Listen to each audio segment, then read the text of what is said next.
छळ मांडलास? का गेलीस त्यांच्याकडे? माझं आणि आनंदचं ठरलं होतं की हळूहळू त्यांना सगळं सांगायचं, पण तू मध्ये आलीस. काय हळूहळू सांगणार होतीस? की तू अनाथ आहेस म्हणून? हो. हो काय हो? कुणी सांगितलं तुला हे? सांगायला कशाला पाहिजे? मला कळत नाही. गप्पा बस. नकुली कुठली? तू गप्पा बस. थांबवली कुठली? आता कसं? अगं वेडे, तू माझीच मुलगी आहेस. मी 9 महिने पोटात वाढवलंय तुला. हो की नाही? मग मला सांग ना, माझे बाबा कोण आहेत? अगं त्यांना आता आपण शोधायचंच आहे. काय?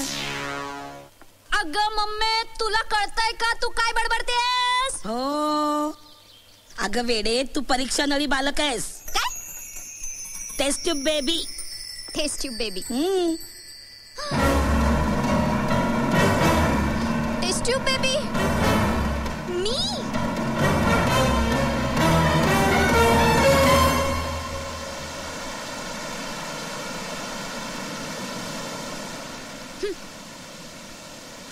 अगं नको एवढी चिडचिड करू. ऐक तर माझं. ऐक. मला लग्नाची, संसार करण्याची खूप हौस होती, पण माझं लग्न काही जमत नव्हतं. 35 मुलांनी मला पाहिलं आणि नाकारलं. माझं लग्न ठरेना तसं माझे सख्खी आई, बाबा, भाऊ सुद्धा माझ्याशी परक्यासारखे वागायला लागले. त्यांच्या या अशा वागण्यानं जीव गुदमरायला लागला माझा. तगमग सहन होईना म्हणून शिक्षण सुरू ठेवलं. घरात राहून आपल्याच माणसांचं कुरूप बघायला लागू नये म्हणून नोकरी केली. पण घरचे सगळे वस्ताद. मला घराबाहेर काढूनच त्यांचे आत्मे शांत झाले. मुलगी वयात आली की ती घराबाहेर गेलीच पाहिजे. लग्न करून आनंदात किंवा प्रेतासारखी थंड.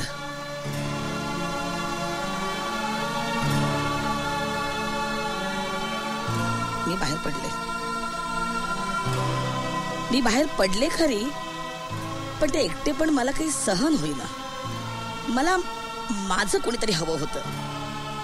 तेवढ्यात मला डॉक्टर पत्कींची माहिती कळली आणि ते टेस्ट ट्यूब बेबीच्या संदर्भात काहीतरी माहिती गोळा करतायत, संशोधन करतायत असं कळलं.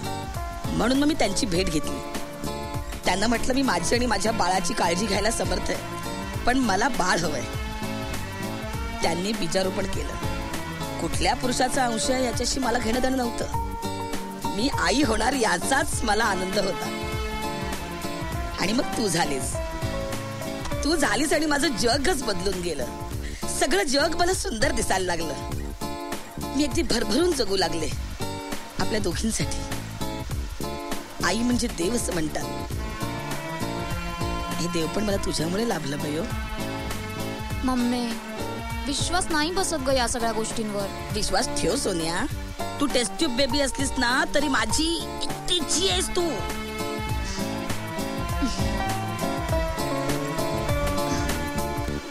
मम्मी, तू हे सगळं मला आधी का नाही सांगितलंस ग? अगं तू लहान होतीस तेव्हा, आणि 10-12 वर्षाच्या मुलीला काय कळणार होतं टेस्ट ट्यूब बेबी म्हणजे काय ते. आणि मग त्यानंतर तूही कधी विचारलं नाहीस आणि मीही कधी सांगितलं नाही. गौरे, मी तुझी आई आहे हे पुरेसं नाहीये का तुला? पण मम्मी, तू हे मला आधी सांगायला हवं होतंस. अगं पण आता सांगितलं ना. पण आधी का नाही सांगितलंस? बरं बाई, चुकलं माझं. आता तुझ्या पप्पांना शोधायचंय. हो, मी म्हणजे अगदी व्हेरी म्हणजे सॉरी. खूप खूप खूप सॉरी. बस. काय गो? नकुली थांबुली. नकुली थांबुली.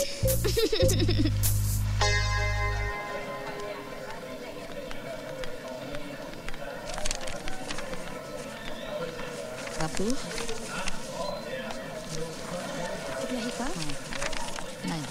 Okay madam. मला डॉक्टर पत्कीना भेटायचं होतं. ते मुंबईत नाही आहेत. अगं बाई, हो का? मी मिसेस पत्की. मी काही तुम्हाला मदत करू शकते का? हो. काय झालंय, डॉक्टर पत्कींमुळे मला एक मुलगी झाली आहे. काय? चला इकडे इकडे. हो, काय बोलता तुम्ही? कळतंय का तुम्हाला? हो, डॉक्टर पत्कीनी मला टेस्ट ट्यूब बेबीसाठी ट्रीटमेंट दिली आणि मला मुलगी झाली. तिचं लग्न ठरलंय आता. मग तिच्या पप्पांचं नाव हवं होतं. म्हणजे तिचं कन्यादान करायचंय ना आता. तुम्ही जरा बघून सांगता का प्लीज? नाही आय अंडरस्टँड, बट काय ना की आम्ही ही माहिती नाही देऊ शकत. ती गुप्त ठेवायला लागते आम्हाला. नाही ते मला माहितीये, पण आता 22 वर्ष झाली ना, आता सांगायला काय हरकत आहे? आणि मी कुणालाही सांगणार नाही, शपथ. नाही आम्ही नाही सांगू शकत. अहो असं करू नका हो, माझ्या मुलीच्या आयुष्याचा प्रश्न आहे. प्लीज.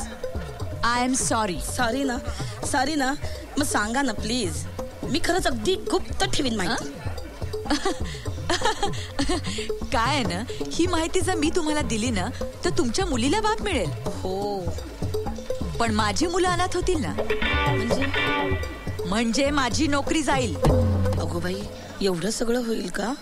मग राहू दे, मग मी दुसरा काहीतरी मार्ग शोधते. हा.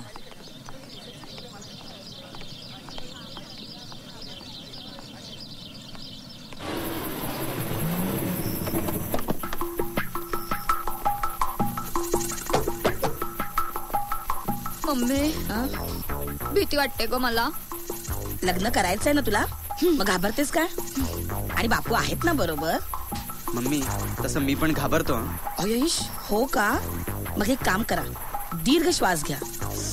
1 2. मम्मी, रात्रीचा 1 वाजलाय. पुढे काय करायचं ते ठरव ग.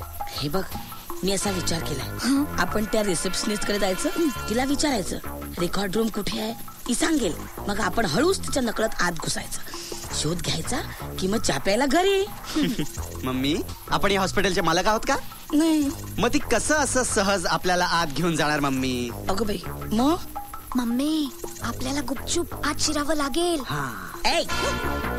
असं चोरट्यासारखं आत शिरायचं? हे संस्कार केले मी तुझ्यावर? हा प्लॅन तुझाच होता ना? पण म्हणून असं गुपचूप आत एक शिरायचं? मिनिट. रात्रीचा 1 वाजलाय, तुम्ही प्लीज इथे भांडू नका. मी काय सांगतो ते ऐका. मम्मी, तुम्ही बाहेर थांबा, मी आणि गौरी आत जातो. नाही, मी बाहेर थांबणार नाही. मी सुद्धा तुमच्या बरोबर आत येणार. बरं, तू आणि अंडू आत जा, मी बाहेर थांबते. अगं, एकट्या मुलीने असं बाहेर थांबणं शोभतं का? नाही, चला सगळे चला. आतमध्ये मंगळागौरीचं जागरण आहे ना. हो का? चल ग मग. मम्मी, चला. काय हो मम्मी, कसं करता तुम्ही? प्लीज ऐका ना मी काय सांगतोय ते. बरं, कसं करूया? बोल लवकर. आपण असं करूया. चालेल. 2 मिनिटं प्लीज. गौरी, तू रिसेप्शनवर जा. तिचं लक्ष दुसरीकडे वळव. तिचं लक्ष नसताना मम्मी, आपण दोघं गुपचूप आतमध्ये शिरायचं, ती फाईल शोधायची. आपलं काम झालं की आपण गौरीला फोन करू तिच्या मोबाईलवर. तू परत रिसेप्शनवर यायचं आणि आपण दोघं बाहेर. सिंपल. बापू, तुम्ही खरं तर चोरच व्हायचे. किती छान विचार करता तुम्ही, हो की नाही ग गौरे? निघूया. ऐक ना राजा. अरे एक्सक्यूज मी, मी तुला नंतर फोन करते. हा, बाय. काय आहे? मला ना वॉर्ड नंबर 4 मध्ये जायचंय. नाही, आता तुम्हाला कोणाला भेटता येणार नाही. तुम्ही उद्या सकाळी या प्लीज. बरं, मी डॉक्टरांसाठी एक लेटर लिहून ठेवते. मला पेन देता का प्लीज? डोक्याची पावडर. काय कटकट आहे? नाईट ड्युटी ना नकोशी झाली आहे. सगळा मूड ऑफ खराब करून टाकला. रात्रीच्या झोपा कशा येत नाही ना, काय माहिती. सगळं आवडायचं, मदत पण नाही करत.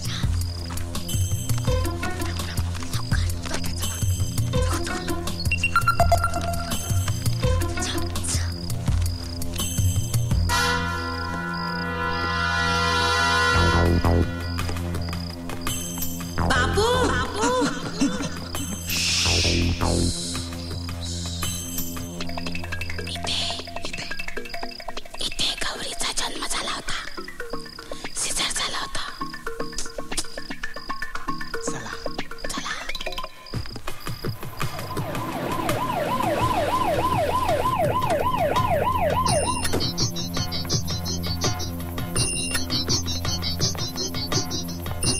देसाई, तो शुद्धीत आलाय. त्याचं स्टेटमेंट व्यवस्थित लिहून घ्या. घेतो साहेब.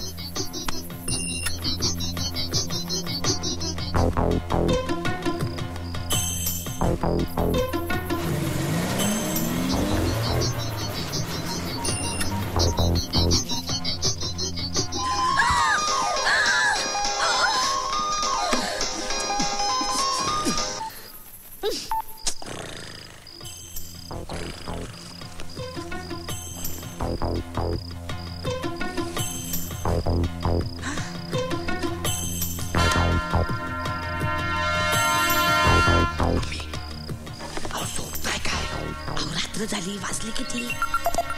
अहो, चला तिकडे चला. या, चला चला. हे बघा. काय आहे? काय रेकॉर्ड रूम आहे, रेकॉर्ड रूम. हो मग चला.